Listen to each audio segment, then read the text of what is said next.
সকলে কে কেমন আছো? নিশ্চয়ই খুব ভালো আছো, আমিও ভালো আছি। তোমাদের কুশল সংবাদ নিয়ে আজকে আমি শুরু করছি এরকম একটা রেসিপি, যে রেসিপিটা ভাত রুটি সবকিছুর সঙ্গেই ভালো যাবে, এমনকি পরোটা পোলাও তার সঙ্গেও খাওয়া যাবে। দেখা যাক রেসিপিটা তৈরি করতে কি কি লাগে। এখানে মেন আইটেমটাই হলো পটল দিয়ে তৈরি হবে বলে পটলটা আমি বেশি করে নিয়ে নিয়েছি। পটলটাকে ভালো করে ছুলে নিয়েছি একটু একটু খোসা রেখে, এবং পটলের দুদিকে আমি এরকম ভাবে চিড়ে নিয়েছি। তোমরা চাইলে কিন্তু আরেকবারও চিড়তে পারো, কিন্তু আমি এই দিকে দুদিকে এরকম ভাবে অল্প অল্প করে চিড়ে নিয়েছি। তোমরা চাইলে খোসা একটু বেশি করেও রাখতে পারো, কিন্তু আজকালকার পটল খুব ভালো করে ভাজা হলেও অনেক সময় সেদ্ধ হতে চায় না। তার জন্য আমি পটলটাকে বেশি করে খোসা ছাড়িয়ে নিয়ে তাতে পরিমাণ মতো লবণ, কিছুটা পরিমাণে হলুদ দিয়ে দেব, আর এতে দিয়ে দেব কিছুটা পরিমাণে কর্নফ্লাওয়ার। কর্নফ্লাওয়ারটা এখানে আমি দেব এই কারণে, দিলে ভাজলে কিন্তু পটলটা খুব সুন্দর খেতে লাগবে। দেখো এইভাবে আমি খুব বেশি কর্নফ্লাওয়ার দেব না, সামান্য কর্নফ্লাওয়ার দেব, দিয়ে ভালো করে আমি মাখিয়ে নেব সমস্ত পটলের গায়ে, এরকম হাত দিয়ে ঘষে ঘষে, যাতে সমস্ত পটলের গায়ে কর্নফ্লাওয়ার লবণ হলুদ সমানভাবে মেখে যায়। এবং মেখে খানিকক্ষণ রেখে দিলে কিন্তু পটলটাতে বেশ সেট হয়ে যাবে সমস্ত মশলা। এর জন্য আমি এরকম ভালো করে মেখে নিয়ে কিছুক্ষণ রেখে দেব। তোমরা চাইলে কিন্তু সঙ্গে সঙ্গে ভাজতেও পারো, আমি কিন্তু একটু কিছুক্ষণ রেখে দিয়েছি। দেখো ঠিক আমি এইভাবে হাত দিয়ে ভালো করে সমস্ত পটলের গায়ে মশলাগুলো মাখিয়ে নিচ্ছি। পটলের গায়ে মশলাগুলো মাখানো হয়ে গেলে পরে আমি সেট হতে রেখে দিয়ে এবার আমি চলে এলাম কড়াইতে। কড়াইতে আমি এবার সরষের তেল দিয়ে দেবো পরিমাণ মতো। সরষের তেলটা ভালো করে গরম হয়ে গেলে পটল থেকে অর্ধেক পটল নিয়ে আমি তেলের মধ্যে দিয়ে দেবো, কারণ সম্পূর্ণ পটল একবারে ভাজা যাবে না। এইভাবে পটলটা দিয়ে আমি ভালো করে নাড়াচাড়া করে নেব, এবং খুব আঁচে ফ্লেমটাকে লোতে দিয়ে ভাজতে হবে, না হলে পটলটা ভালো ভাজা হবে না। পটলটা কিন্তু আমার একটু কড়াইতে লেগে যাবে, কারণ যেহেতু কর্নফ্লাওয়ার দেওয়া আছে একটু সাবধানে ভেজে নিতে হবে, বারবার খুন্তি দিয়ে উল্টে দিতে হবে, না হলে ভালো করে লেগে গেলে কিন্তু খুব বেশি ভালো ভাজা হবে না। এই জন্য এরকম আমি বারবার উল্টে পাল্টে ভেজে নিচ্ছি। দেখো আমার ভালো ভালো লাল হয়ে গেছে, বেশ ভালো ভাজা হয়ে গেছে। এইভাবে আমি পটলটাকে তুলে নেব। দেখো এইভাবে আমি পটলটাকে তেল ঝরিয়ে সমস্ত পটল তুলে নিলাম। একবারে পটলগুলো ভাজা হবে না বলে এবার আমি দ্বিতীয়বার পটলগুলো দিয়ে দিচ্ছি তেলের মধ্যে। দিয়ে আমি চলে যাব একটা মশলা তৈরি করতে। তার আগে আমি পটলটাকে একটু নাড়াচাড়া করে নিয়ে এই পটলটা ভাজতে ভাজতে আমি একটা মশলা তৈরি করে নেব। এই মশলাটা এমন কিছুই না, আমাদের সকলের বাড়িতেই থাকে আজকাল। মশলাটা বলতে আমি 2 হাতা দই নিয়ে নেব, ঘরে পাতা দই নিয়েছি আমি, তোমরা চাইলে কিন্তু কেনা দইও নিতে পারো, কিন্তু ঘরে পাতা দই হলে টেস্টটা বেশি ভালো হয় বলে আমি ঘরে পাতা দইটাই ব্যবহার করেছি। এবার এর মধ্যে দিয়ে দেব একটা করে মশলা। আমি দিয়ে দিলাম সামান্য জিরের গুঁড়ো, আবার দিয়ে দেব স্বাদ অনুযায়ী লবণ,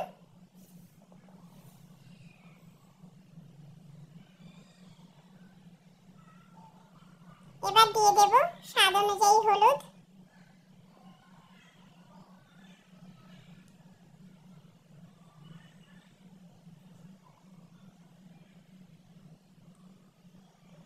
ঘরে তৈরি করা গরম মশলার গুঁড়ো দিয়ে দিলাম, আর দিয়ে দেব আমি কাশ্মীরি লঙ্কার গুঁড়ো। তোমরা চাইলে কিন্তু এখানে এর সঙ্গে একটু নরমাল লঙ্কা গুঁড়ো দিতে পারো, আমি এখানে কাশ্মীরি লঙ্কার গুঁড়ো ব্যবহার করেছি যেহেতু কালারের জন্য। এরপরে আমি পটল ভাজার ওখানে চলে এলাম। দেখো পটলটা আমার ভাজা হয়ে গেছে, যেটাকে ভাজতে রেখে আমি মশলা তৈরি করতে গেছিলাম। এবার আমার পটলগুলো তুলে নেওয়ার পালা। পটলগুলো তুলে নিলাম, নিয়ে যে তেলটা থাকবে সেই তেলে আমি সম্পূর্ণ রেসিপিটা তৈরি করব। এবার এই তেলের মধ্যে আমি দিয়ে দেব কিছুটা পরিমাণে কালো জিরে। তোমরা চাইলে কিন্তু কালো জিরের পরিবর্তে পাঁচফোড়নও দিতে পারো।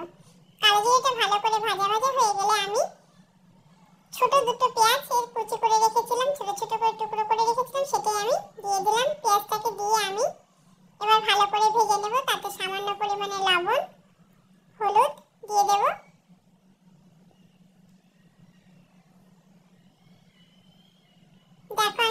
দিয়ে লবণ দিয়ে দিয়েছি। এবার আমি সামান্য পরিমাণে হলুদ দিয়ে দেব, দিয়ে ভালো করে আমি নাড়াচাড়া করে নেব।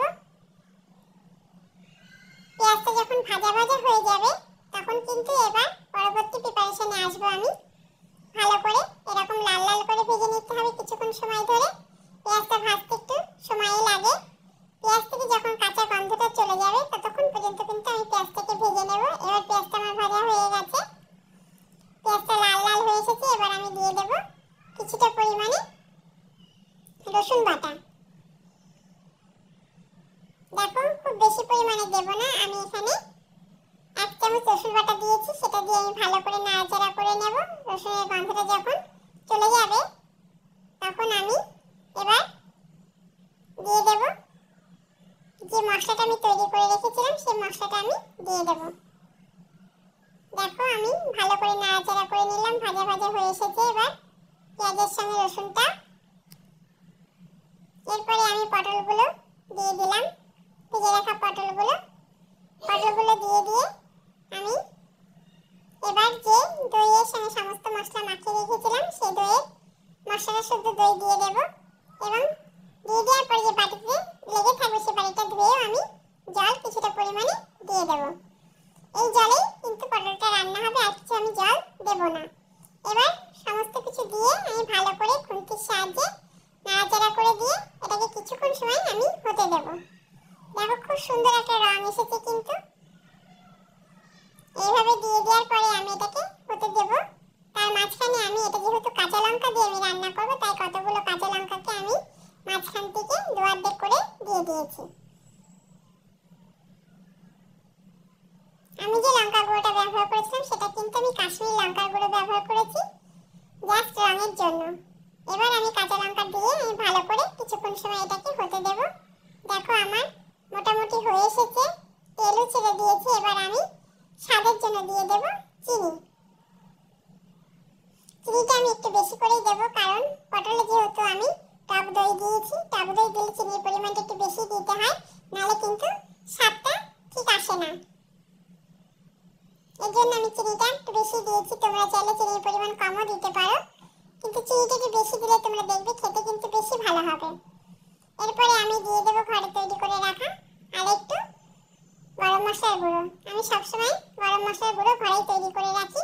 সমস্ত গোটা মশলা কিনে নিয়ে এসে আমি ঘরে মিক্সিতে গুঁড়ো করে রেখে দিই।